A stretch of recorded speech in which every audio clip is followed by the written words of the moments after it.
TV Ativo, a TV online feita para você.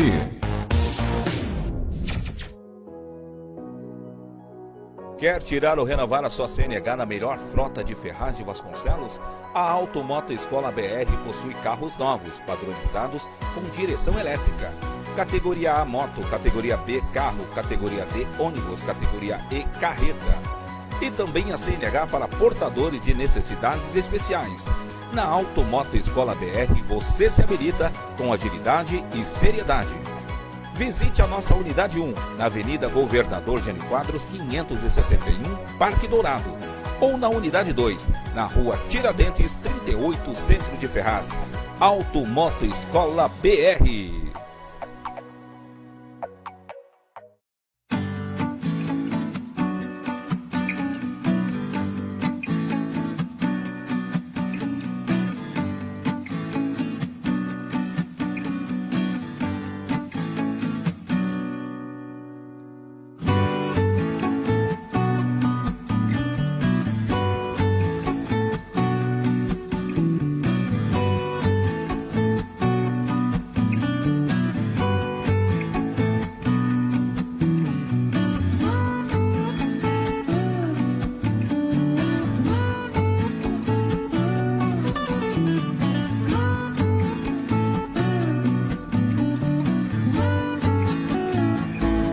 Pizza com qualidade tem nome e endereço. Pizzaria Uala, Rua Miguel Ascoli, 16 Jardim Leila, em Ferraz de Vasconcelos.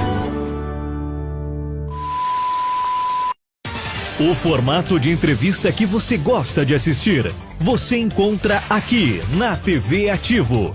As entrevistas são interativas e você pode participar comentando, curtindo, compartilhando ou sendo o próximo entrevistado. Acesse a TV Ativo no Facebook ou no YouTube e fique ligado, fique ativo. Acesse a TV Ativo no Facebook ou no YouTube e fique ligado, fique ativo. Falando a verdade, com Marquinhos Kinder. Olá, muito boa noite para você que já se encontra aí nas redes sociais. Muito boa noite para você que está chegando agora. Programa Falando a Verdade, entrando no ar pela TV Ativo. Quero agradecer mais uma vez a audiência, o carinho, a prestatividade de cada um de vocês que toda semana entra nas redes sociais para poder acompanhar sempre uma entrevista diferente, marcante, que tem aí uma repercussão sempre a nível nacional. E hoje não poderia ser diferente. Antes de eu apresentar o meu convidado, talvez se você já conheça ele aí, um dos deputados mais atuantes da Câmara Federal, eu quero que você, a partir de agora, comece a compartilhar, comece a curtir, comece a comentar, manda suas perguntas, que hoje eu recebo, eu considero um dos homens mais importantes da política nacional. Foi deputado federal, é médico, foi deputado estadual, deputado federal, foi líder do PT na Câmara, do governo da Dilma e do governo do Lula.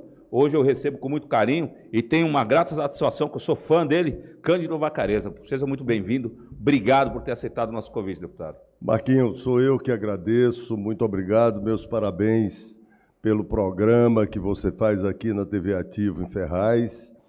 Sei do teu esforço para manter uma televisão de boa qualidade como você tem feito. Mais uma vez, meus parabéns. Graças a Deus, nós temos aqui o Ronaldo, o Marquinhos Vex, que são grandes idealizadores da TV, são pessoas que entraram aí e criou essa máquina e a gente está aqui nessa engrenagem juntos, né, fazendo TV de qualidade, com imparcialidade. Eu fico olhando para o senhor, eu militei, todo mundo aqui em Ferraz sabe, eu arrumo muita briga, porque eu militei no PT 15 anos. E é impossível, eu estava falando agora nos bastidores, é impossível falar do Partido dos Trabalhadores, que hoje o senhor não está mais, sem lembrar do Cândido Vacarezza. Mas eu quero ouvir do senhor, quem é o Cândido Vacarezza? Marquinhos, nós, você também, temos um compromisso que é um compromisso desde jovem, que é o povo melhorar de vida, o Brasil se desenvolver, criar empregos, distribuir renda e o Brasil ocupar um lugar de qualidade no mundo, porque nós surgimos e somos uma nação não para ser a 13ª do mundo, como infelizmente estamos agora, mas somos uma nação para disputar com os Estados Unidos, China, Rússia, os lugares de ponta no mundo. E que o povo brasileiro ocupe também um lugar no mundo e um lugar no Brasil melhor do que ocupa. Nós não podemos ter uma sociedade, tem metade da população morando mal, a educação de péssima qualidade como nós temos hoje, uma situação com 30 milhões de pessoas passando fome, uma parte dessas pessoas morando na rua. O Brasil tem a maior fronteira agrícola do mundo, o Brasil tem 220 milhões de habitantes, o Brasil é um dos poucos países que domina toda a cadeia produtiva, aqui a gente vai caixa de fósforo, avião. O Brasil tem tecnologia, o Brasil tem jeito. Só precisa termos um projeto para o nosso país, e é o que eu defendo, que resolva os problemas fundamentais. E quais são esses problemas fundamentais? São todos problemas para serem resolvidos de médio prazo. Eu destaco 5 coisas. Em primeiro lugar, educação. E educação não é só FIES e ProUni e coisas que fizemos positivas quando eu era líder do governo do Lula. Mas educação é ensino em tempo integral, menos aluno por sala de aula, professor ganhando bem e melhor formado, e um projeto pedagógico que leve as nossas crianças, ao saírem do ensino fundamental, saberem matemática, português, história do Brasil e ter noção de inglês e espanhol, e ao saírem do ensino médio, que tenham um canudo na mão, que seja técnico de construção civil, técnico de enfermagem. Então, em primeiro lugar, nós temos que resolver a educação, e isso é um problema de médio prazo. Não pode chegar um governo e desfazer tudo que foi feito do outro. Nós temos que ter um processo de continuidade para o Brasil ter jeito. Segundo, infraestrutura. Infraestrutura não é só moradia, porque se tiver todo mundo trabalhando, o cidadão compra a casa dele. Infraestrutura é ter energia em grande quantidade, que infelizmente o Brasil padece de falta de energia, e ter um outro modal de transportes, estrada de ferro, navegação de cabotagem, portos e aeroportos de boa qualidade e hidrovias. Terceiro, tem que fazer reforma tributária, porque quem paga imposto aqui é pobre. Bilionário não paga imposto. É só você ver os bancos. O banco tem 20 bilhões de lucro, um banco, desses 20 bilhões de lucro vai para a distribuição de dividendos. Os acionistas pegam esses dividendos e é zero de imposto. Aqui não tem imposto sobre distribuição de dividendos. Um projeto de consolidação das leis, porque aqui no Brasil tem uma mistura de lei, tem muita lei que não pega, o povo não sabe o que é legal, o que não é legal, só quem se prevalece com isso são os ricos e o Estado. E junto com essa consolidação das leis, a reforma tributária, como eu já disse. E, por fim, uma política consistente para acabar a pobreza. Então, aí uma política de desenvolvimento econômico, articulado com medidas para reduzir a pobreza no país. Então, tem que ter aumento paulatino do salário mínimo, tem que ter respeito ao funcionalismo público, tem que ter avanços sociais. Infelizmente, é o contrário do que nós estamos vendo de um certo tempo para cá aqui no Brasil. Quando o senhor fala disso, a gente prega a questão de união. Como é que a gente vai conseguir fazer todas essas reformas, deputados, se lá no Congresso Federal ou próprio Senado, a gente não tem esse consenso geral? Infelizmente, nós temos hoje no Congresso uma maioria que se autodenomina de ultradireita e que defende mais os interesses do capital do que os interesses do povo. Eu quero unificar o setor produtivo, as pessoas que produzem, mesmo os grandes empresários, e não os bancos, que é quem ganha dinheiro.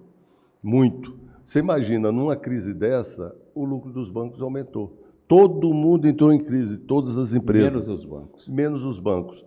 Então, infelizmente, nós temos ainda uma maioria que está mais preocupada com o interesse dos bancos do que com o interesse dos trabalhadores. Mas O Brasil tem muitos avanços, nós tivemos avanços com a democracia, nós tivemos, mesmo durante o governo do Lula, a redução da pobreza, a redução da miséria, tivemos crescimento econômico, tivemos desenvolvimento econômico, o Brasil melhorou sua posição no mundo. Então, nós podemos fazer, o povo precisa fazer boas escolhas. Eu acho que agora, em 2022, nós vamos ter eleição. E aí o povo tem que escolher, tem que ver o que é que as pessoas defendem. Existem os oportunistas e salvadores da pátria. A pessoa que pega o celular... Os super-heróis. E diz, e fala em 30 segundos, é tudo fácil de resolver. Vamos acabar com a corrupção e só tem corrupto. Primeiro que não é verdade.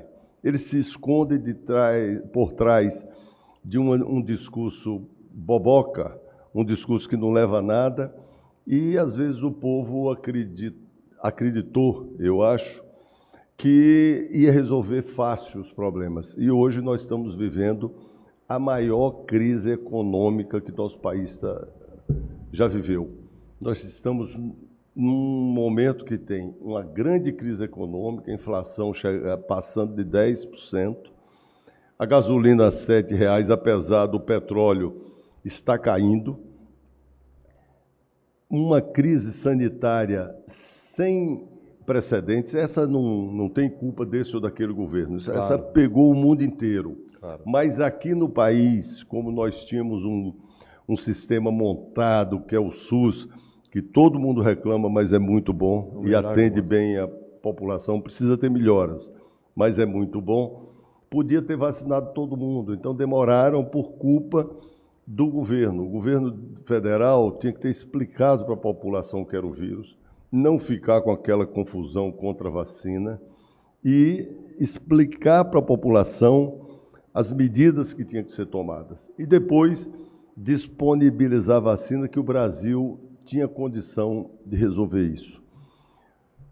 Mas só para eu falar uma coisa em paralelo, que foi a notícia do dia de hoje, eu não sei se você sabe, do último aumento da gasolina para cá, o petróleo caiu 18%. Eu estava acompanhando. O petróleo estava quase $100, estava 87, 89 dólares, e caiu para agora 60 e poucos dólares. Eu sei que a queda foi de 18%. E a gasolina vem aumentando. Do último aumento para cá, o argumento da Petrobras era que tinha que acompanhar o preço do petróleo. A gasolina tinha que acompanhar o preço do petróleo. Serve quando é para aumentar. Quando é para baixar, não serve. Até agora eles estão calados. Temos que exigir que o preço da gasolina baixe. Porque baixando o preço da gasolina, melhora a inflação. A gente volta para falar, mas antes da gente continuar, eu preciso agradecer a galera toda que está entrando aqui. Gardênia Vacareza. Minha irmã. Irmã, boa noite. Na Bahia. Gardênia Vacareza, boa noite, obrigado pelo carinho. Meu irmão Kelson Cavalcante, obrigado. Adriana Marim também está por aqui. Cuca do Celeste. Tânia Correia. Quem mais está aqui? Tânia Correia, minha mulher, minha esposa. Sua esposa? Ou a primeira dama?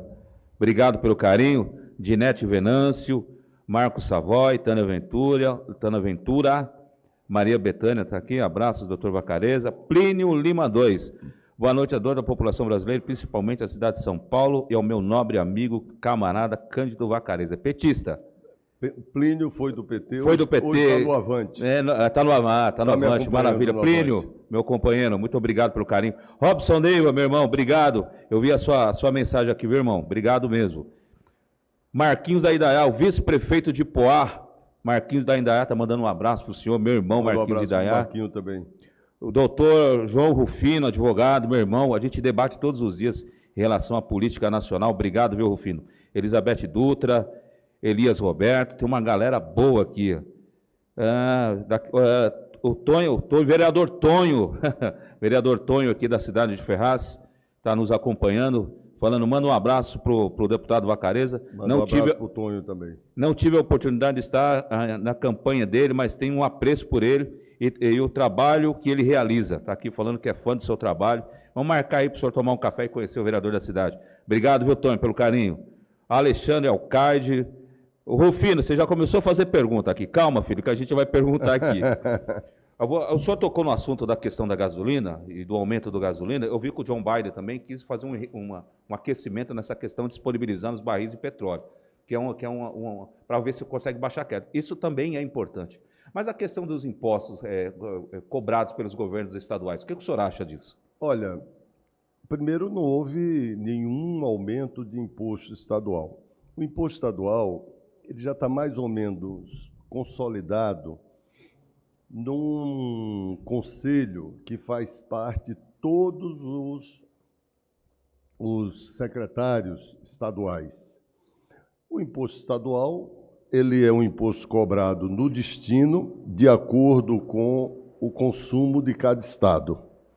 E ele sempre existiu. Não houve aumento do imposto. Então, é uma falácia você dizer, não, a gasolina subiu porque aumentou o imposto estadual. O imposto estadual não aumentou. A gasolina subiu. Por exemplo, quando a gasolina era 2,8, que uma senhora, inclusive, passou em todos os canais de televisão, não entendi aquilo, porque os canais de televisão estavam filmando uma pessoa dizendo, não coloque a gasolina, que é 2,8. Ali, o imposto estadual representava o mesmo tanto que representa hoje quando a gasolina está a 7. Como é que é feito o preço do combustível? Você tem o petróleo, ao ser refinado aquele petróleo, depende do tipo de petróleo. O petróleo dos Estados Unidos, hoje, fundamentalmente, é o do xisto, que quebra a rocha, e tem o gás do xisto, que dá um petróleo. Eles também têm o petróleo convencional, tanto pesado quanto leve. E as refinarias aqui no Brasil, elas refinam muito o petróleo leve. O petróleo do litoral é um petróleo pesado, por isso que o Brasil tem que importar às vezes. Mas tem o petróleo do pré-sal, é todo um petróleo leve. Isso aí, não vamos perder tempo explicar o que cada um. Se um dia você quiser, a gente pode conversar sobre isso. Então, tem vários tipos de petróleo. Mas o preço do barril desse petróleo, que usualmente é no mundo, ele estava quase $80. Ele estava baixo, depois ele foi aumentando, aumentaram o preço da gasolina aqui no Brasil até chegar a 7. E de lá para cá, do último aumento na bomba até hoje, o petróleo veio caindo, e está caindo, e a tendência é cair mais. A tendência é cair mais. Tanto a OPEP reduziu, quanto medidas tomadas no mundo, caiu o preço do petróleo. E a Petrobras não diminuiu o preço da gasolina, que ele tinha que diminuir na bomba. Ao lado disso, tem os impostos federais e os impostos estaduais. Agora, os impostos, eles impactam no preço de todos os produtos. Sim, claro. Acho que nós temos que fazer uma reforma tributária, porque quem paga imposto aqui é pobre. Por exemplo, vamos pensar, mesmo numa padaria, que o dono da padaria não é rico, é um cara bem de vida. Quando alguém compra o pão, o dono da padaria diz, não aguento mais pagar imposto. Mas quem paga o imposto é quem compra o pão. Quando alguém compra um carro, quem paga o imposto é quem compra o carro. Não é a empresa que faz o imposto. Agora, se essa empresa pagar menos imposto, ela vai vender o carro mais barato, vai ter mais pessoas com carro, ela vai vender mais carros e vai ter mais pessoas trabalhando.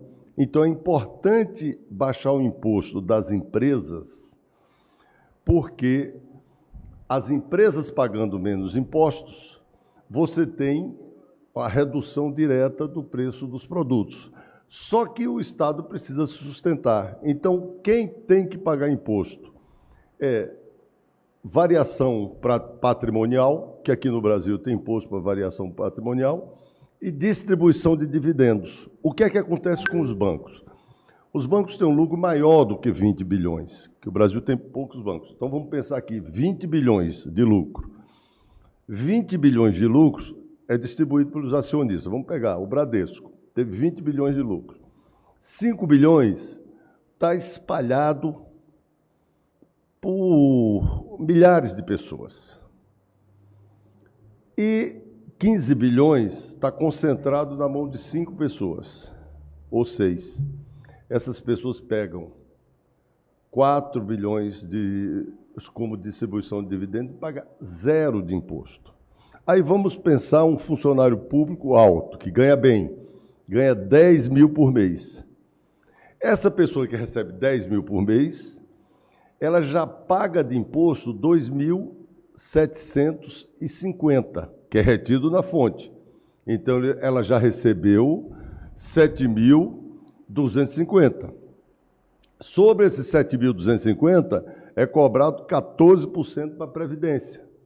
Então, já reduziu. Então, quando você pega o salário bruto é 1, mas o salário líquido está lá embaixo. Verdade. Agora, se ela tivesse recebido como empresária 10 mil por distribuição de dividendos, ela não ia pagar nada. Aí você diz, não, mas o acionista do banco trabalha. Não, o cara que está trabalhando, ele não é acionista, ele é um diretor. Aí ele ganha 500 mil por mês. Agora, como é que ele ganha esses 500 mil por mês? Uma parte é salário, aí ele paga o imposto, outra parte é como se fosse uma empresa, aí ele paga 16% de imposto, paga menos do que quem recebe salário. Mas não é apelação. Isso aí ele tira. O que eu estou falando dos 20 bilhões do banco é o lucro líquido consolidado. Tirado todos os gastos, tirado o que foi pago para a diretoria, o que foi comprado de carro para os diretores, o que foi gastos, deu um lucro de 20 bilhões. Esses 20 bilhões vai para os acionistas. É a mesma coisa o lucro da Petrobras. Por exemplo, a Petrobras está tendo lucro como nunca teve antes. Por que a Petrobras está tendo lucro? Porque a Petrobras está vendendo a gasolina a um preço maior do que o que ela está gastando para produzir. Então, isso dá um lucro recorde. Para quem vai esse lucro? Pela distribuição de dividendos, uma pequena parte vai para o Estado brasileiro. Menos de 30%, que são as ações. O Brasil controla a Petrobras, porque o Brasil é o maior acionista, o governo brasileiro, das ações ordinárias. Mas ele é acionista, ele tem 1/3 das ações ordinárias, ou menos de 1/3, 27%, 25%. Então, e tem ações preferenciais também. Então, ele recebe uma parte pequena desses lucros. A outra parte vai para grandes investidores internacionais e para acionistas espalhados no Brasil inteiro. E para quem tem muito dinheiro e que tem muita ação da Petrobras. Então, esse lucro da Petrobras, o povo não está ganhando nada com isso. Só que a gasolina a um preço acima do padrão do mercado, qual é a consequência que tem disso? As pessoas usam ônibus para ir trabalhar. As pessoas usam caminhão para distribuir os gêneros de primeira necessidade e as coisas que são compradas. Que os combustíveis, hoje, infelizmente, o modal de transporte no Brasil ele é basicamente montado em caminhões, caminhonetes, e a locomoção ainda é em carros particulares. Tem bastante metrô, tem bastante ônibus. Sim. Então, tudo isso impacta diretamente na inflação. E aumentando a inflação muito, reduz o valor do salário. E reduzindo o valor do salário. O salário, a pessoa vai passar mais necessidade. Perece. Então, a reforma tributária é uma das condições para a gente garantir o nosso crescimento econômico sustentado. Mas eu começo pela educação. O senhor está falando da questão de imposto, eu vou aproveitar uma pergunta da Adriana aqui. A Adriana, na verdade, ela fez um comentário. Aqui é a professora Adriana Amaral, coordenadora da diretoria da CESUS, da SEDES de São Vicente. Concordo com a reforma urgente, esses impostos estão nos sufocando. O senhor estava falando aí, na questão do imposto, que o pobre paga imposto, e o senhor trabalhou muito bem no governo da Dilma, um grande articulador. Por que essa pauta não vem para o Congresso? Já que a gente paga muito imposto e está difícil pagar mais, Por que esses bancos privados realmente não se desconta? Vou Por te que se falar. protege tanto esses bancos? Vou te falar. Nós temos que criar um movimento político e cultural de pressão para fazermos a reforma tributária. Na realidade, ninguém que está no andar de cima e está ganhando muito com o tipo de imposto que é cobrado no Brasil, quer que tenha reforma tributária. Porque mesmo Doer no uma bolso, parte dos empresários, a empresa dele paga muito imposto, mas ele tem o lucro dele. Se eu quero fazer um movimento para ganhar, inclusive, os empresários que produzem, porque a reforma produtiva, a reforma tributária, ela tem que desonerar a produção, tem que desonerar o comércio, tem que desonerar o serviço.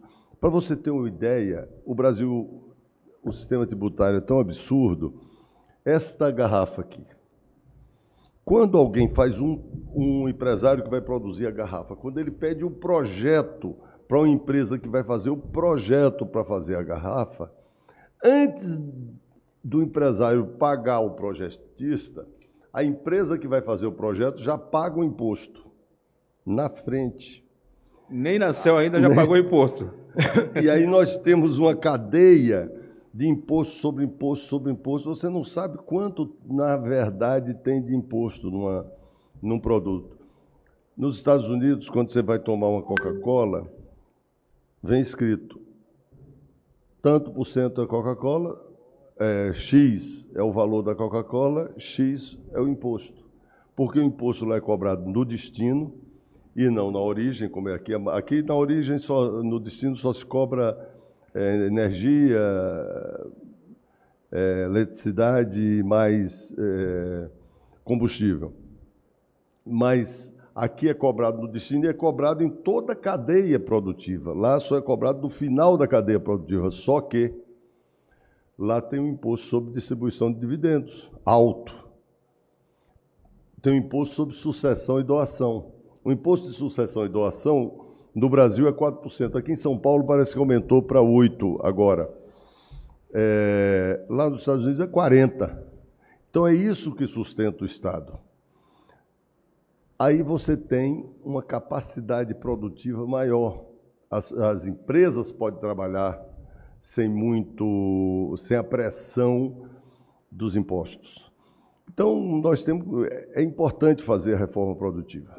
E na verdade, também, eu falo que isso aí acaba virando uma bola de neve, porque uma coisa puxa a outra, na verdade, né? Exatamente. Quando você abaixa a carga tributária do empresário, você também gera emprego. Claro. Você aquece o mercado através do emprego. Claro. Hoje, o nosso maior déficit é emprego, né?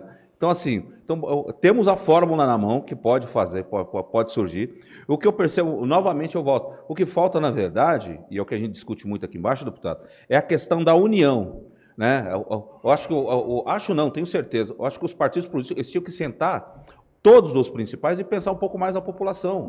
Coisa que a gente não vê. Os principais que defendem uma visão democrática. Exatamente. E uma visão de desenvolvimento econômico com distribuição de renda. Exatamente. Mas a gente não pode ficar só na economia, porque nosso país, para ele se desenvolver, ele precisa de um passaporte para o futuro. Claro. Então, a educação aqui no Brasil, você imagina se pode uma professora, um professor, ganhando R$1.000 e poucos, como tem cidade no país, porque nós temos um piso que é baixíssimo e muitas prefeituras não respeitam esse piso.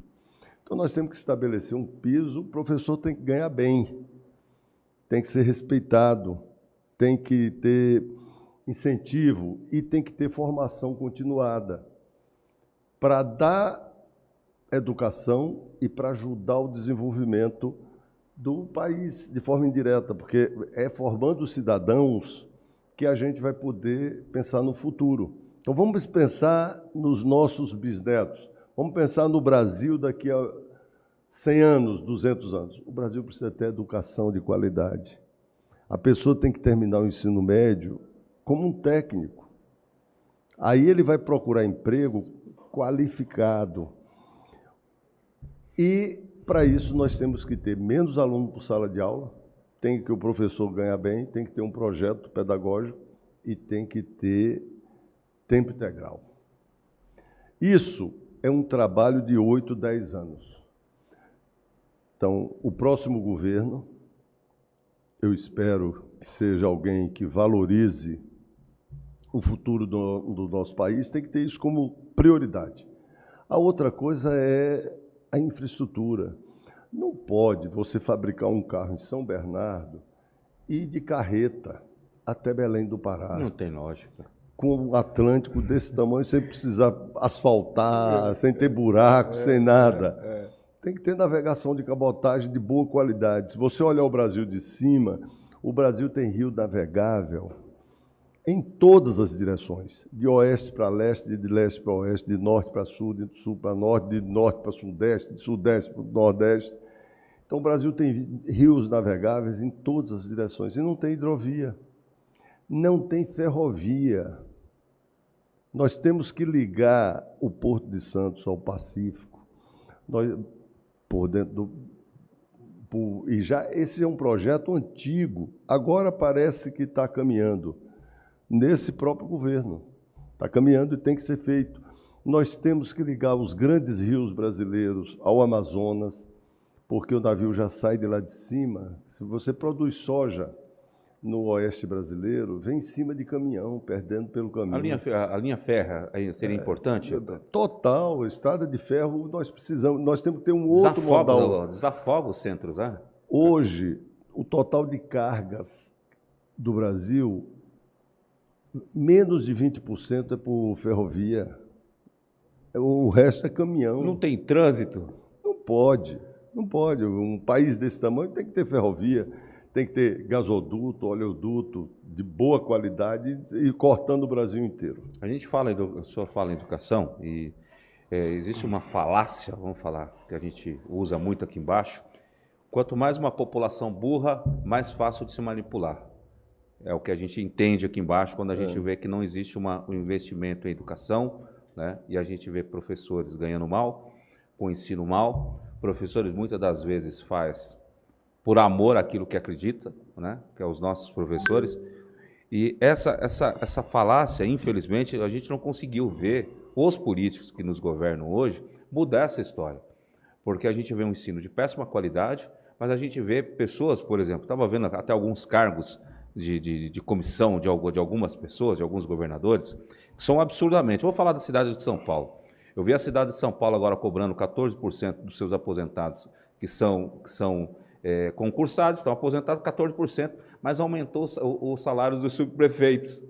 Você percebe que tem uma coisa que não tem nada, uma coisa não tem nada a ver com a outra? Como é que a gente justifica isso, deputado? Isso é difícil de justificar, mas, veja, quando a gente pensa no Brasil, eu, como te disse, eu sempre fui, quando fui parlamentar, e agora que sou pré-candidato, eu não quero fazer nenhum discurso na base da demagogia. Claro. O problema do Brasil não é o salário do prefeito. O problema do Brasil é que não tem imposto com distribuição de dividendos. Os ricos, os bilionários, não pagam imposto. E o imposto é concentrado no pobre. E na hora de resolver a crise, querem resolver a crise com reforma da Previdência, que só pega os pobres e deixa os mais ricos de fora, com cobranças maiores para os funcionários públicos, para os trabalhadores. E você vê que tem parlamentar ainda diz que os funcionários públicos são vagabundos. Não são. Não tem, não. Eu sou funcionário público, trabalho na prefeitura, sou médico, sou diretor de um hospital que, no período maior do Covid, do primeiro dia do Covid até 15 dias, era referência de tratamento de Covid na cidade de São Paulo. E vi a dedicação de cada enfermeiro, de cada auxiliar de enfermagem, e muitas vezes dobrando o plantão porque não tinha funcionário, dos médicos, dos funcionários da administração, correndo risco porque não tinha vacina, e de pessoas, eu não me afastei mesmo podendo, porque eu sou idoso, então eu tenho mais de 60 anos, então eu poderia ter me afastado, mas eu não sou herói. Claro. E nós não nos consideramos heróis. Nós nos comprometemos com o nosso juramento e exercitamos esse juramento durante a pandemia.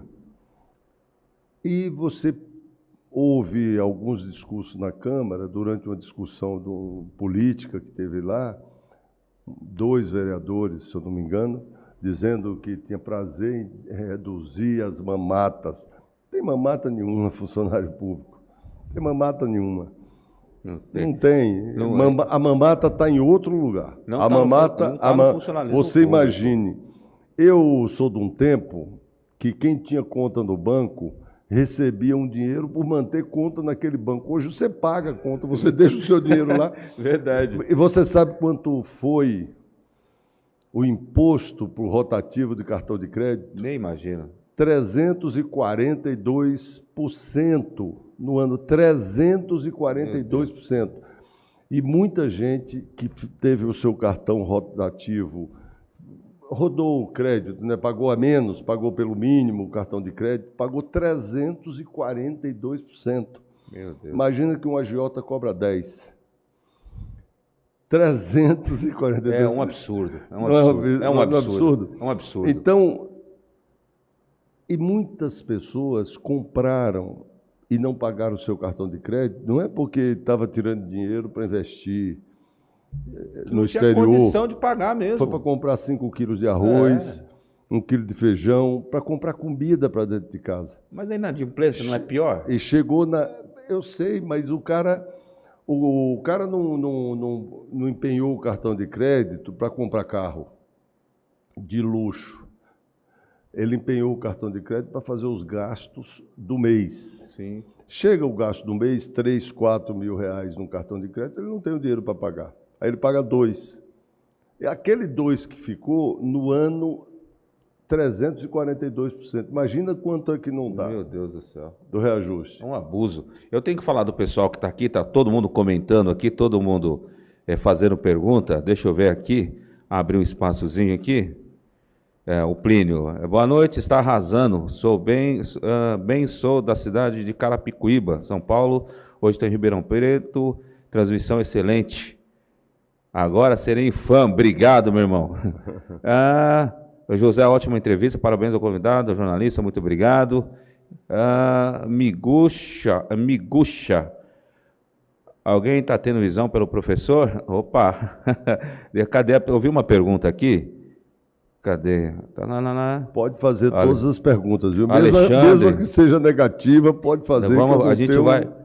Eu quero responder, a oportunidade que a gente tem para responder. Leandro Lima, o Vacareza precisa voltar para a Câmara Federal. Isso aí você não tenha dúvida. Está fazendo muita falta lá já. Adriana Amaral, o que mais aqui? Alexandre Alcade, também concordo com você, meu amigo, concordo com as suas colocações. Que mais? Anderson do Depósito, daqui de Ferraz. Ótima entrevista, meus parabéns, doutor Vacareza e ao irmão Marquinhos Kinder. Obrigado, isso aqui é irmão. Valtinho do Ipanema, ex-vereador Valtinho do Ipanema também entrou aqui. Hemógenes Almeida, doutor, abraços. Seu conterrâneo, Capixaba, Hermógenes Almeida. Carrapichel. Ele, está aqui também, está acompanhando aqui. Uma galera boa aqui. Pessoal, se quiserem mandar fazer perguntas aqui, o deputado está pronto para responder. Vamos ver se tem alguma pergunta aqui. Vacareza. Espera aí. O Mohamed Orra, Movimento Futuro, representante do deputado, como fica o futuro do Brasil com essa decadência boa. Vamos lá. Mohamed Orra, o Movimento Futuro, representante do deputado. Como fica o futuro do Brasil com essa decadência, com o festival de incompetência do governo Bolsonaro? Boa pergunta, Mohamed. Obrigado pela pergunta, meu irmão. Mohamed, um abraço para você. O Mohamed é representante do movimento libanês aqui no Brasil. E nós temos uma série de... Eu quero aproveitar para cumprimentar todos os representantes dos movimentos árabes e dizer que, historicamente, o nosso país, de forma neutra, e acompanhando as decisões da ONU, sempre defendeu que, para ter a paz, você tinha que estabilizar o Estado de Israel e o Estado da Palestina, e sempre propugnamos pela paz no mundo árabe. E quero aqui prestar minha solidariedade ao Mohammed e ao povo árabe que tem lutado pelos seus direitos e, particularmente, pelos palestinos, que têm lutado pelo Estado palestino. Agora, voltando à pergunta do Mohammed, que ele não me perguntou lá sobre os árabes, ele perguntou sobre o Brasil. Sobre o Brasil. O Brasil, Mohammed, para mim tem jeito, porque mesmo com os estragos recentes, nós tivemos a combinação de uma crise sanitária com uma incompetência administrativa e uma incompetência gerencial na economia brutal. Você imagina que nós estamos com a inflação acima de 10%, nós estamos com desemprego de mais de 14 milhões de pessoas, nós temos uma faixa da população imensa que deixou de procurar emprego, senão o desemprego seria mais alto, e nós temos também uma quantidade recorde de pessoas que estão com trabalho não registrado, que são trabalhos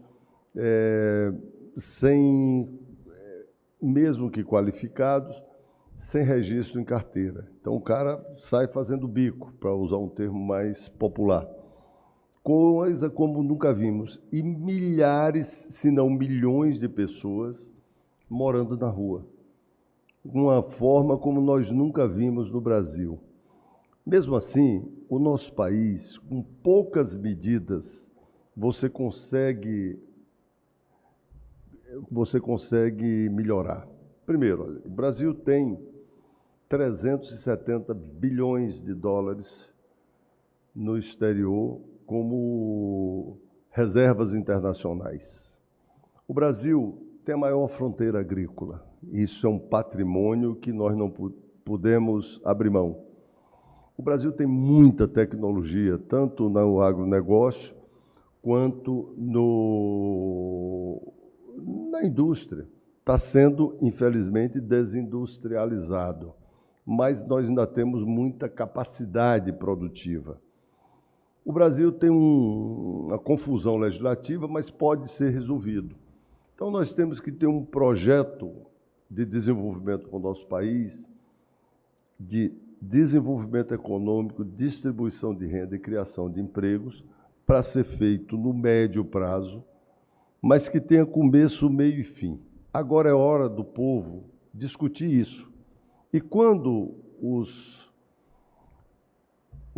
salvadores da pátria, os justiceiros e os oportunistas de ocasião chegar, o povo tem que ficar atento, não pode ir atrás de conversa fiada. O povo tem discutido muito política, né? E você tem que escolher uma pessoa que tenha capacidade de exercer o mandato. Infelizmente, vigorou por conta de um pouco da campanha da mídia, de parte da mídia, melhor dizendo, um pouco pela despolitização que tomou conta do nosso país de 2013 para cá, a antipolítica. Então as pessoas, não, vou votar nesse porque é novo, vou votar naquele porque é militar, vou votar naquele porque é delegado. Eu não tenho nada contra os delegados, nada contra os novos, nada contra os militares. Agora, você tem que votar numa pessoa que tenha capacidade de exercer o mandato. Por exemplo, se eu for fazer uma cirurgia cardíaca, eu vou procurar um cirurgião cardíaco. Eu não vou procurar um obstetra para fazer uma cirurgia cardíaca. Se você quer um político para governar o país, você tem que ver qual é o programa que ele tem para o país e qual o projeto de governo que ele tem e qual o passado dele. Se você tem, por exemplo, uma pessoa que passa 30 anos na Câmara e não saiu do baixo clero, lá na Câmara, tem alguma coisa errada. Tem alguma coisa errada. Tem alguma coisa errada aí. Ou se você tem uma pessoa que diz, não sei fazer nada, eu só vou fazer tudo diferente. Como é que uma pessoa que nunca fez nada, não sabe fazer nada, e vai fazer tudo diferente. Por exemplo, eu fui deputado estadual. Sim. Eu sou autor da lei do Código do Idoso, eu sou autor da duplicação do Polo de Itaquera, eu sou autor da lei do sangue, fiz a consolidação das leis de São Paulo, fiz mudanças na Constituição. Como deputado federal, eu dirigi a comissão que garantiu os direitos dos empregados domésticos, que estava parado lá há muitos anos, eu coloquei como prioridade, fizemos. Fui líder do governo do Lula e uma série de ações sociais nós organizamos, eu estava dirigindo. Fui líder do governo da Dilma no primeiro ano, depois, por divergências, ela me demitiu com razão. Eu saí, mas continuei cumprindo a minha função. Trabalhei para nós fazermos a reforma tributária, briguei muito, infelizmente não consegui. Briguei para fazermos a consolidação das leis, inclusive dirigi a Comissão de Consolidação das Leis na Câmara e fizemos 12 projetos para reduzir a quantidade de lei, para ficar mais clara para o povo saber o que é certo, o que é errado. Estou falando de mim como deputado federal. Claro, lógico. Mas se você pegar, não só tem eu, tem vários bons deputados, tem outros que perderam o mandato que merecem voltar. Eu vou ser candidato, mas tem muita gente boa. E para presidente da República, o Brasil precisa de paz. Precisa de alguém que tenha capacidade de baixar a bola, acabar a briga de direita e de esquerda e apresentar um projeto de desenvolvimento para o nosso país. Esse cara existe? Existe.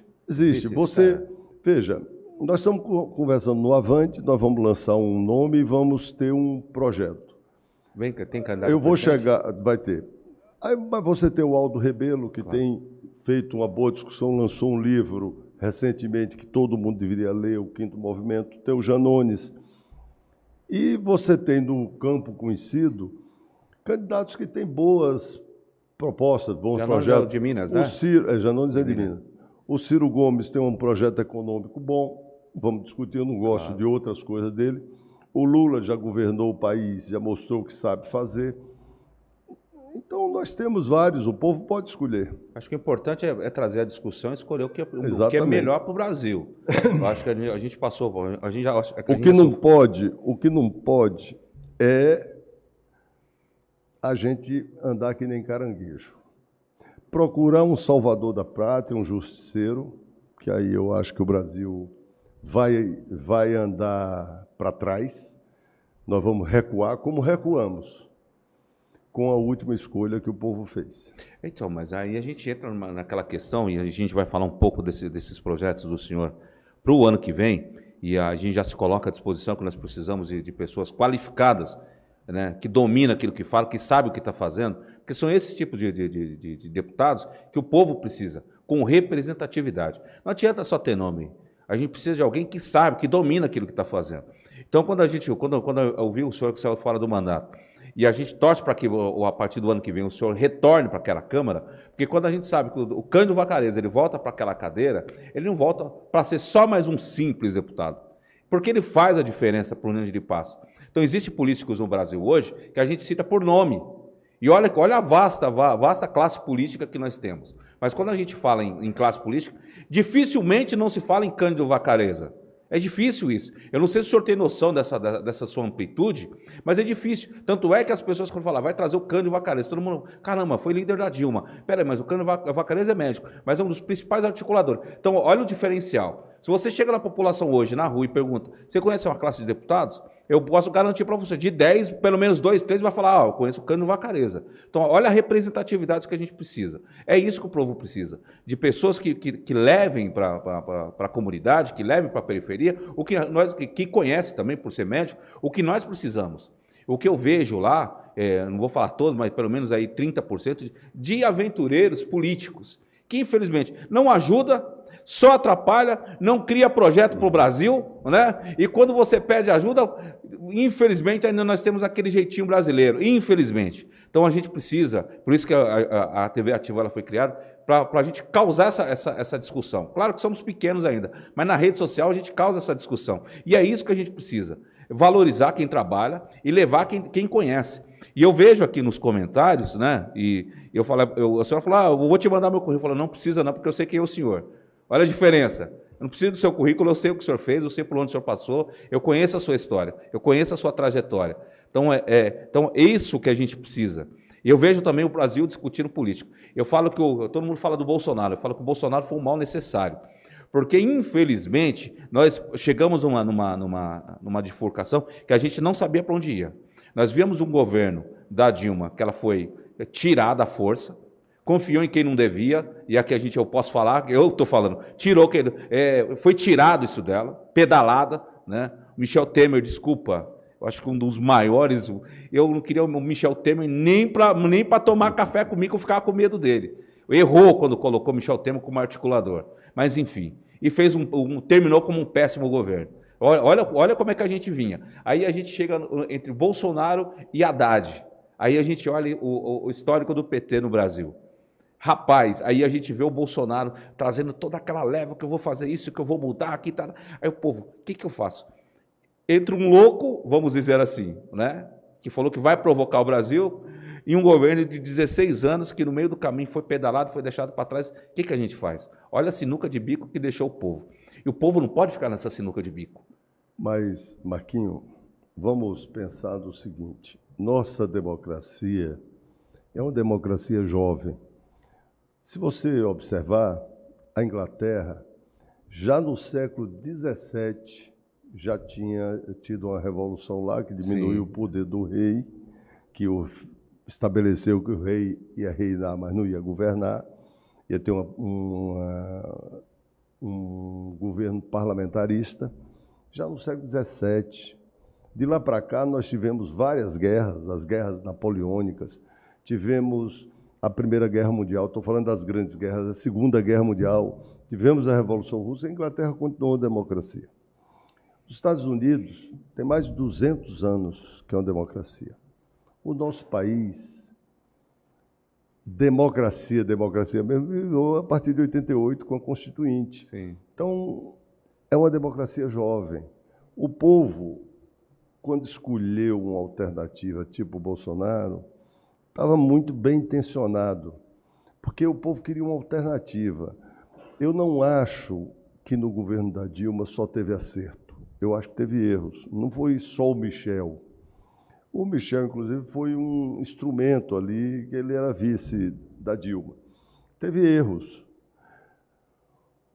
O que nós temos que saber é o seguinte, eu estou falando isso sem medo, porque eu quero discutir as coisas do jeito que elas são. Isso é importante. Eu não faço parte de um time que acha que tudo que fez estava certo. Eu apresentei nesse instante aqui para você uma série de coisas que eu fiz que eu achei muito boa, como o Código do Idoso. Já em 2000, eu já dizia, olha, o Brasil, a tendência é nós termos mais idosos. E eu, quando eu falo com cuidado com o idoso, eu não estou me referindo só aos idosos, eu quero me referir às pessoas que têm 2 anos, 3 anos, não tem idade para perceber o que a gente está falando, porque ela tem pai, tem mãe, tem avô, tem avó e alguns têm bisavô e vão ser velhos. Então, nós temos que saber como trata essa população. Tem que ter carinho e cuidado. Voltando a 2013, a partir de 2012, eu acho que o governo cometeu uma série de erros e o povo se revoltou. Então, ali a gente tinha um confronto de 2 lados. E o Bolsonaro aparece.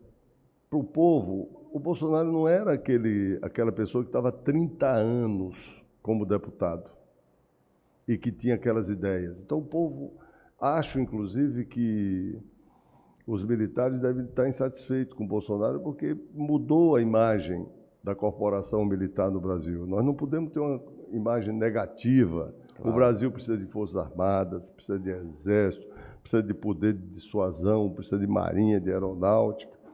E as Forças Armadas têm um papel importante na sustentação do nosso país, como os delegados, a Polícia Militar, mas não é governo. Governo é outra coisa. Então, juntou ali de um lado um ódio ao PT, a Dilma, e alguns erros que o PT vinha cometendo, e de outro lado a promessa do Bolsonaro que ia distribuir arma, que o caminho era ter arma, que ia fazer justiça, que ia acabar com a bandidagem, que ainda estava aliado com o Moro, que cometeu uma barbaridade imensa nesse Brasil. Então, juntou aquilo tudo e o povo experimentou. De 88 para cá, o povo elegeu governos de esquerda, elegeu governo de direita, elegeu governo de centro. Então, o povo brasileiro está escolhendo o caminho. Então, eu concordo com você quando você diz o povo vai estudar melhor. E eu acho que nessas eleições, o povo vai olhar assim, ó, quem tem condição de exercer o mandato.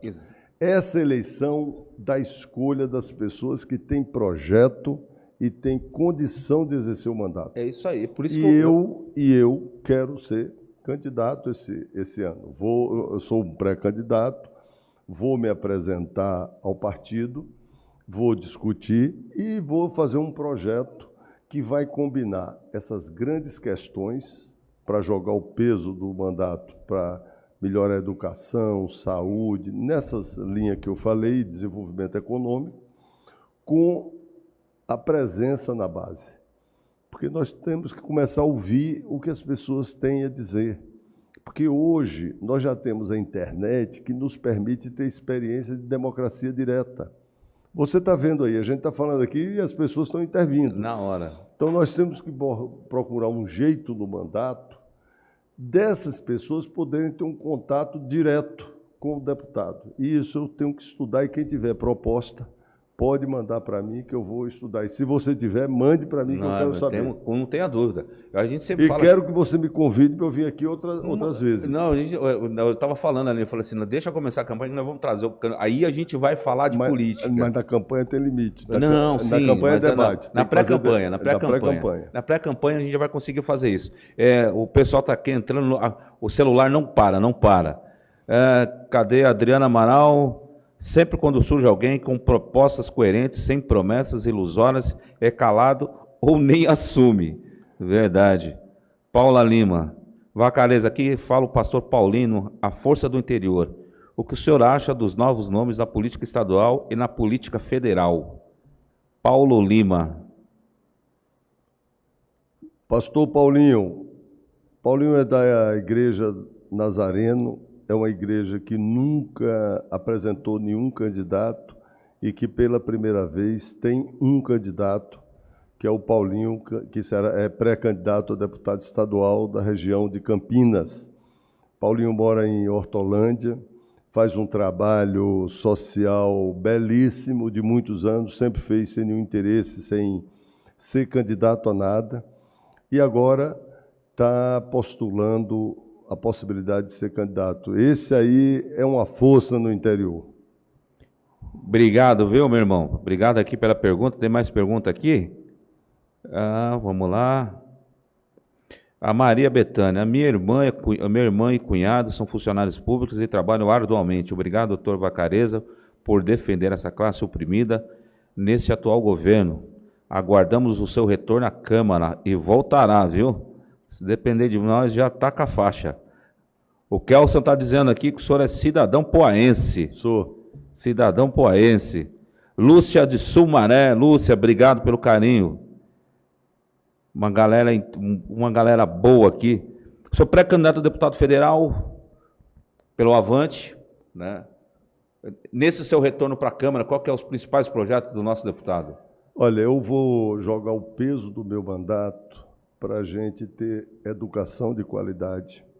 Aí tem que ter uma participação grande dos professores, que tem uma equipe abnegada, que dedicada, que trabalha bem e que a gente precisa melhorar. Mas tem que ter posição política e fora da política não tem solução e tem que ter medidas para nós termos um piso salarial adequado para o Brasil inteiro, para nós termos jornada de trabalho bem definida, para nós termos política de formação para os professores e o objetivo central são os alunos. Esses terão que ter em tempo integral e tem que ter um currículo moderno. Quero, como médico que sou, destacar as principais questões. Tem muito ajuste para o SUS. Eu elogiei aqui bastante o SUS, mas nós precisamos melhorar muito. O povo que está me ouvindo sabe. Não pode ficar 3 meses esperando um exame simples como um hemograma. Ferraz chega a durar um ano. Então, não pode. Tem muita mudança para fazer e nós temos condição de fazer. Então, eu quero jogar o peso do meu mandato para a gente melhorar o SUS também e melhorar a saúde. Tem leis que a gente precisa fazer. Você sabe que tem cidades que não tem um médico. Então, nós temos que resolver esse problema. Nós temos que ter uma política econômica, e aí eu vou jogar peso para fazer uma reforma tributária. No primeiro dia que eu chegar em Brasília, vou cuidar dessas questões da reforma tributária. E me associar a outros deputados para cuidar da infraestrutura, de coisas que são importantes para o país. Eu serei deputado por São Paulo. Então, São Paulo precisa de representantes que coloquem esse Estado com a possibilidade de ter mais desenvolvimento, essa locomotiva que orgulha o nosso Brasil, para ajudar o Brasil a resolver sua própria crise. São Paulo é o centro da indústria do Brasil e a gente está vendo muitas indústrias saindo de São Paulo, muitas indústrias. A Ford, por exemplo, não existe mais aqui. Então, São Paulo precisa se esforçar para se industrializar ainda mais e desenvolver aspectos importantes. Por exemplo, o estado de São Paulo é um estado lindo, pode ter um turismo maravilhoso. Ninguém conhece o interior de São Paulo, o mundo não conhece. Você tem rios, como o Rio Tietê, o Paranazão, lá no oeste de São Paulo, a cidade como Pereira Barreto, que é uma ilha e tem balneários belíssimos lá, abandonados, que ninguém conhece. Presidente Venceslau, do lado de um rio imenso. Então, isso para falar de rios. Mas São Paulo também tem montanhas, tem florestas, tem o litoral, tanto o litoral norte, que é belíssimo, quanto o litoral sul. Então, nós temos que dar uma atenção para o desenvolvimento econômico de São Paulo e, pelo desenvolvimento de São Paulo, ajudar a desenvolver o Brasil. Então, meu mandato é um mandato político, é um mandato de referência, é um mandato de opinião. Eu não serei deputado federal dizendo que eu vou ser vereador, vou ali tapar um buraco na rua. Vou ajudar, porque eu, quando fui deputado, eu mandei emendas. As emendas estão aí. Para todas as cidades de São Paulo. Não tem uma que não tenha recebido emenda minha. Mandei emenda, ajudei prefeito. Como eu era líder do governo, ajudei em projetos, cidades que tinham projetos concretos, ajudei a fazer. Sou cidadão de várias cidades. Aqui no Alto Tietê, por exemplo, eu sou cidadão de Poá, como você mesmo já disse, de Itaquá. Eu sou cidadão lá em Itaquá. E tive presente de Mogi das Cruzes a Guarulhos.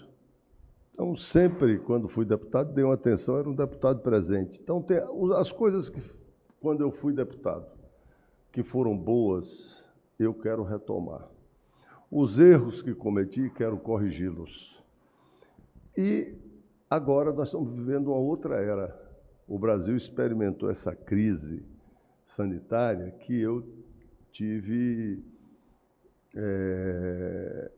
a honra de ter participado nesse momento difícil e me dediquei como médico para combater a Covid. Então, tenho experiência... Como é que o senhor vê essa nova variante que está chegando aí, com essa liberação do carnaval em fevereiro? Eu vou te falar do seguinte. Quando o Bolsonaro estava falando que as pessoas não deviam usar máscara, que não podia vacinar, que devia usar cloroquina, eu combati muito. Primeiro porque a cloroquina não servia para nada, serve para lúpus. Cloroquina não é nem de direita nem de esquerda, é uma excelente droga, mas para tratar lúpus. Como a ivermectina é uma excelente droga, mas serve para tratar outra coisa, piolho, por exemplo. Mas não serve para Covid.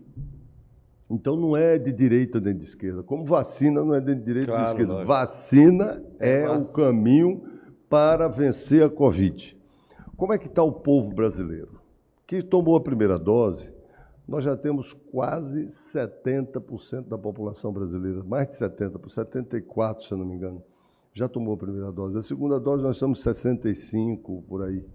Aqui em São Paulo, nós já estamos perto de 80% das pessoas que tomaram a segunda dose. Então, todo mundo não pegou a campanha contra a vacina, não pegou no Brasil. O povo respondeu, inclusive o presidente, que é contra, ele já tomou, a mãe dele já tomou 3 doses. Então, e tomou a Coronavac. Então, o povo brasileiro respondeu e tomou vacina. O caminho para você impedir o vírus é a vacina. Já falaram milhares de coisas dessa Ômicron. Falaram que tinha surgido na África do Sul, eu tenho dúvidas se surgiu lá. Falaram que ia ter uma 4ª onda. O Brasil não teve a 3ª onda. O Brasil teve 2 ondas. Abril desse ano, março e abril desse ano, foi o pior período da Covid no Brasil. O Brasil não teve 3ª onda. E eu acho que nós vamos vencer a Covid. Até o final do ano, está todo mundo vacinado. Falaram que a Covid, essa Ômicron, não pegava em idoso. O que se sabe, ainda não está muito claro o que é que vai ser. Em vez da gente entrar em movimento político, de ser contra ou a favor aquilo, vamos ver o que a ciência indica. Então, se os órgãos de saúde disserem que não pode ter carnaval, não vai ter carnaval. Se os órgãos de saúde disserem que pode ter, tem. Vai ter carnaval. Então, não vamos fazer movimento político para resolver essa questão. Por exemplo, chegará um momento que todas as pessoas não vão mais usar máscara, a não ser aquelas que estejam com uma afecção respiratória. Chegará um momento que a gente não deve se preocupar mais com o Covid, mas tem algumas coisas que o Covid trouxe que nós não podemos deixar de fazer. Lavar as mãos. Depois de cumprimentar muitas pessoas, se não tiver água e sabão, álcool em gel nas mãos. Lava a mão antes de comer, depois que sai do banheiro. Se tiver doente, usar máscara para não passar para o outro. E se vacinar. Poderá ter outra virose que atinja a humanidade pior do que a Covid, mas a humanidade está se preparando. Eu sinto hoje 2 coisas. Primeiro, que eu acho que os países desenvolvidos acordaram para a África, para os países mais pobres, só depois.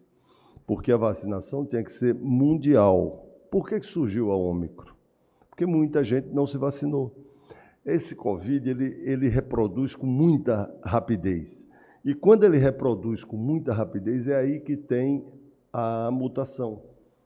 Então, cada vez que ele vai mudando, ele vai virando outro tipo de bicho. Maior. Às vezes pode virar um monstro maior, mas pode virar outro. Mas ele vai virando outro bicho. Então, se você está vacinado, você não pega. Se pega, não vai morrer. Tem menos gente para transmitir. E ele se reproduz menos no corpo dos vacinados. Então, quando ele atinge, porque tem muita gente que ele nem consegue se desenvolver, que está vacinado. Tem outros que ele consegue, leva até a morte. Mas a morte maior que está havendo no mundo são de pessoas não vacinadas. Sim. Isso já está comprovado.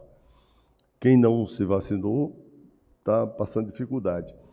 Então, tem muita coisa que nós aprendemos que a gente não pode esquecer. Uma é a higiene das mãos. Não é à toa que quando o médico vai fazer uma cirurgia, ele lava a mão com escovinha. O Isso, povo nunca viu, mas tem que ser bem lavada, com escovinha e com sabão especial, bactericida o sabão. Então, tem que lavar dentro das unhas, porque as mãos é o maior veículo de transmissão de doenças, são nossas mãos. Então, essas coisas que nós aprendemos, nós não podemos esquecer. Mas eu estou muito otimista. Eu acho que, mesmo com a Ômicron, nós estamos caminhando para o fim da pandemia. Não acabou.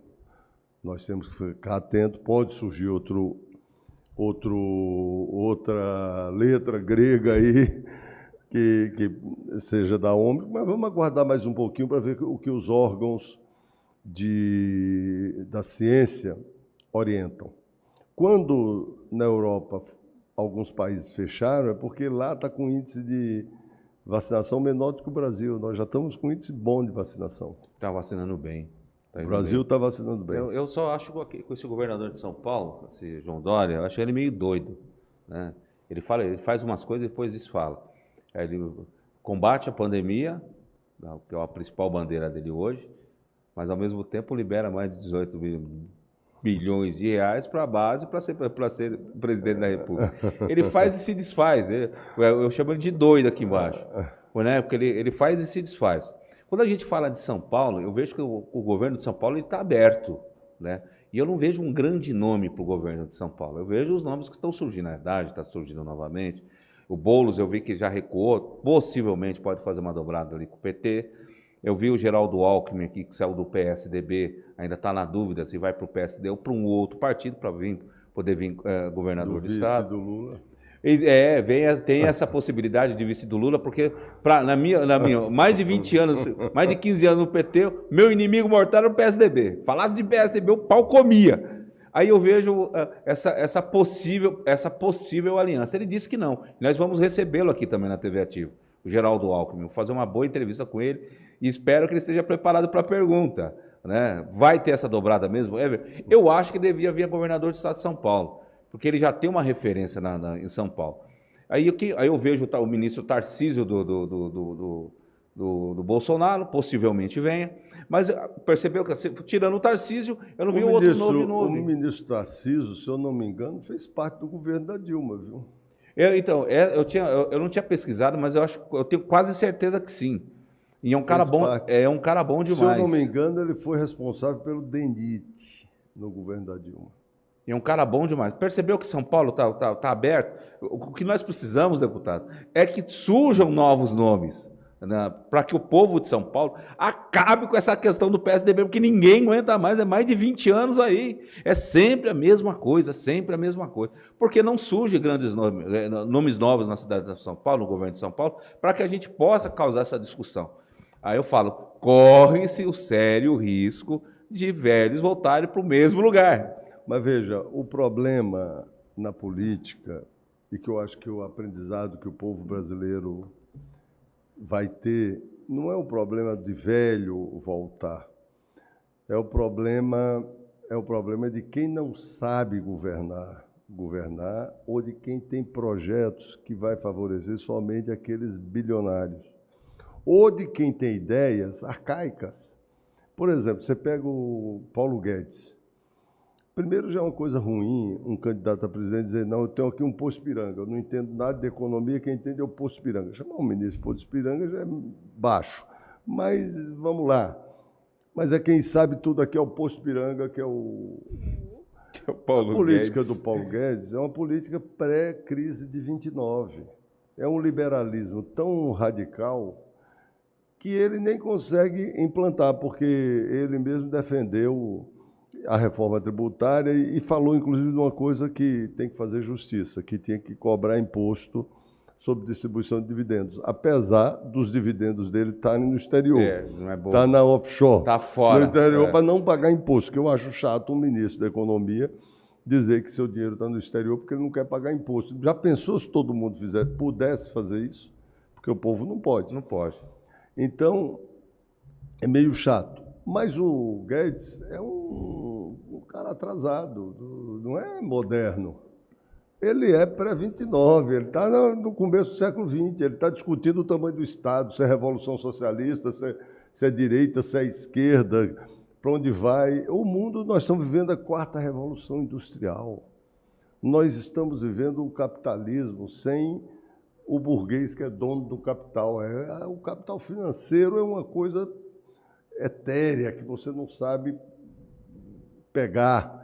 Hoje você aperta um botão aqui, o dinheiro já está em qualquer lugar do qualquer mundo. lugar do mundo na hora. Na hora. Então, e nós estamos vivendo um período que começa a ter o não trabalho. Várias coisas que são feitas hoje por homens serão em pouco tempo feitas por máquinas.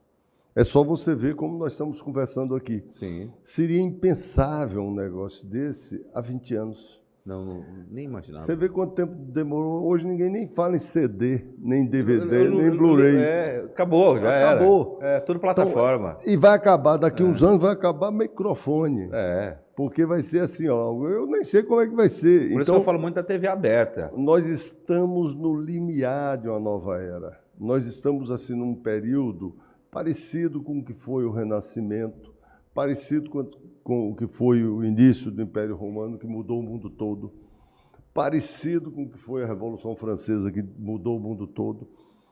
Só que agora nós estamos mudando na tecnologia. As mudanças dos últimos 50 anos são maiores do que as mudanças dos 1000 anos para trás. Então, em 50 anos, o mundo mudou. Eu lembro como era quando eu era menino na Bahia. Olha, se meu pai quisesse ligar, e poucas pessoas tinham telefone, e telefone era vendido, caro demais. Caríssimo. Mas se uma pessoa da casa do meu pai quisesse ligar para alguém em São Paulo, ligava para uma telefonista em Feira de Santana, ficava sentado, e eu não era menino, eu já era grande. E do lado do telefone, esperando a telefonista completar. Aí o senhor quer falar com uma pessoa, era um preço para falar com a pessoa e um preço para falar. Hoje as crianças que estão nos ouvindo nem sabem o que é isso. Não tem nem noção. Ficava sentado esperando a telefonista fazer. E você aí a pessoa ligava, tocava o telefone, demorava 1 hora, 2 para alguém ligar. Imagine se podia mandar recado por WhatsApp, ou Zap, como o pessoal diz. Quem era imaginava carta. Isso, né? Fazia uma carta, colocava no correio, ia levar lá no correio, pagava. Aí 5 dias, 7 dias, 1 semana, a carta chegava lá. E se fosse para a Europa, era 1 mês, 2. Eu recebi mensagem do interior de São Paulo para cá, era 1 mês, se quisesse. Aí tinha o telegrama, podia ser o telegrama. Mas Mais como rápido. o telegrama era no código Morse e era muito difícil e era muito caro, as pessoas tinham uma linguajar própria para o telegrama. Se alguém casou e você não podia ir, você dizia, desculpe, ausência. Ou desculpe, impossibilitado, presença. Tirava a parte das palavras. Ninguém consegue imaginar porque isso. era muito caro. Para chegar no mesmo dia era telegrama. E chegava com um dia. Mas ninguém conseguia imaginar isso. A gente está na 4G, estamos caminhando para 5G agora.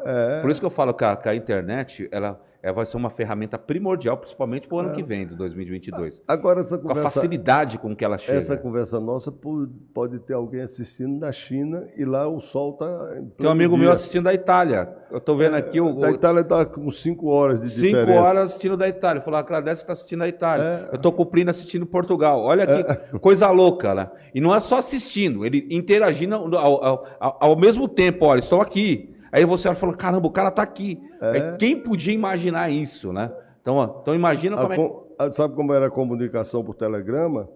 Era um cabo que ia pelo Oceano Atlântico até os Estados Unidos e outro até a Europa, por baixo do Meu Deus, oceano. haja cabo, né? A gente vai para você colocar. Depois começou a ter as ondas de rádio, né? Mas eram ondas curtas, aí tinha um rádio amador, que eu nem sei se hoje ainda existe rádio amador. Não, Mas são raros só os amantes do Mas rádio, era rádio comum amador. as pessoas, as crianças que estão nos ouvindo nem sabem o que é rádio amador. Não tem nem noção. Era comum na minha época, os jovens, que ia ser rádio amador, e você falava com gente do mundo todo, que era uma revolução de comunicação naquela época. E hoje você imagina, ninguém sabe o que é. Nada, você manda um WhatsApp para onde você quiser do Onde você mundo. quiser do mundo. Por isso que eu falo que essa ferramenta ela vai ser muito importante, principalmente para as eleições do ano que vem. Quem saber utilizar essa internet, as redes Eu sociais... quero que você me ajude. E estamos aqui para isso. Nós temos 2 especialistas ali, o Marquinhos, o Kel. Por isso que a gente traz esses meninos mais novos, porque você dá o celular na mão deles, só faz falta chover, porque é incrível o que esses meninos fazem.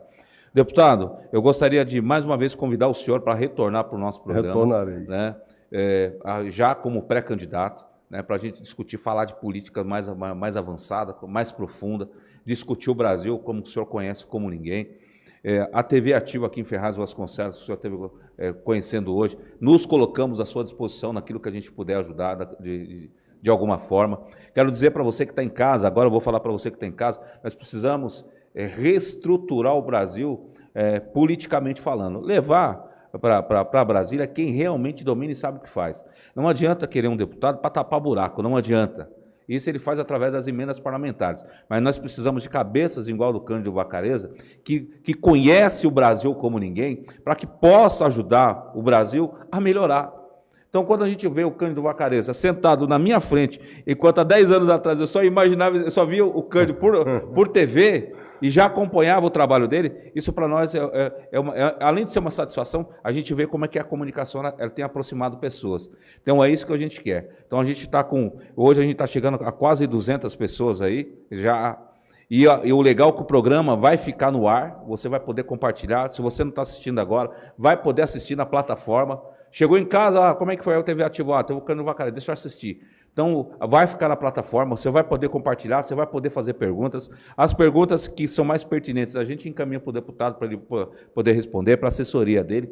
O importante é você conhecer o trabalho dele com mais afinco, mais a fundo, saber o que o deputado já fez por esse Brasil, o que ele poderá fazer se eleito for em 2022. A gente só tem que agradecer o senhor mais uma vez, agradecer toda essa galera que entrou aqui, agradecer o Tonho que continua assistindo aqui o programa, mandar um abraço aqui para o senhor. Adriana, obrigado, a Sônia, muito obrigado, Silvânia Franco, muito obrigado, Marcos Savoy, muito obrigado, o Plínio, está agradecendo aqui também, obrigado, viu, Plínio, o Denis, o José de Souza, o Paulo Lima, a Adriana Amaral, a Aline Moraes, a primeira dama do Marquinhos, obrigado, viu, Aline? O Denis Vieira, Marco Shen, doutor Vacareza, parabéns pelo pensamento de propor uma educação de qualidade. Esse é um dos pilares da evolução tecnológica e social dos países asiáticos. Conte com o meu apoio. Marco Shen, muito obrigado, viu? Mais uma galera aqui. Deputado, suas considerações, fica à vontade. Bem, eu quero agradecer a todos os ouvintes e telespectadores e quero fazer um agradecimento especial a você, Marquinhos, porque esse tipo de trabalho tem repercussão e ajuda o povo a pensar. Ajuda as pessoas a terem conhecimento, ajuda as pessoas a decidirem e tantas vezes quanto você me convide, eu estarei aqui para a gente debater. Mesmo sendo uma entrevista longa, e a primeira vez a gente falou de tudo, se você quiser aprofundar um dia, a gente discutir um tema de saúde, por exemplo, importante. Eu posso discutir aqui como médico, posso ajudar as pessoas a entender determinados problemas. Para mim é uma satisfação grande. Quero agradecer a TV Ativo e dizer que você está no caminho certo. E, para finalizar, eu vejo muitas pessoas assim meio se achando perdida, ou meio achando que o Brasil não tem jeito, ou achando que o mundo não vale a pena. Não tem esse pensamento. O Brasil tem jeito e nós temos condição de melhorar. Eu desejo a todos um bom 2022, e 2022 é o ano para a gente fazer boas escolhas para todos nós obtermos grandes conquistas. Recebo aqui o sempre deputado federal Cândido Vacareza, próximo deputado federal, não gosto de falar aí, mas o próximo deputado federal eleito por São Paulo em 2022. Quero agradecer você que nos acompanha até agora, você que mandou suas mensagens. Acabou o programa, eu vou olhar uma por uma aqui, agradecer.